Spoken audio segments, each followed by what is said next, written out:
For the moment, I want to shift focus to US and Russian officials who are having their discussions in Saudi Arabia regarding a partial ceasefire in Ukraine. Now, this after separate talks between Washington, D.C. and Kiev a day earlier. So, US and Russia talks on Ukraine ceasefire. They started in Riyadh. US President Donald Trump is pushing for a swift resolution to the three-year-old conflict and hopes negotiations in Saudi Arabia will lead to some breakthrough. Both sides have put forward certain proposals for what the truce should look like, what the temporary truce will be like, though cross-border attacks continue without interruption.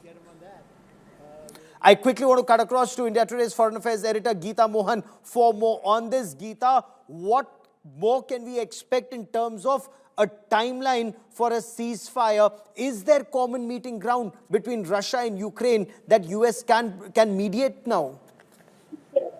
Well, there are many aspects that are being discussed, primarily for Russia and the United States of America. The focus is on the Black Sea corridor and trying to get a trade restarted in that corridor, safe and secure passageway.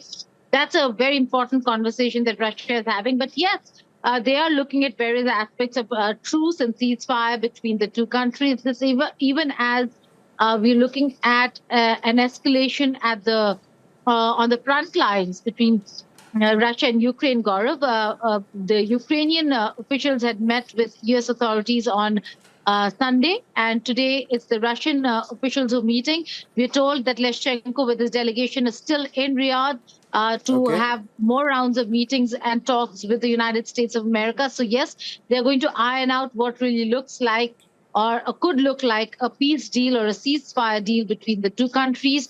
What will the nitty-gritties of that deal really be is something we'll have to wait and see.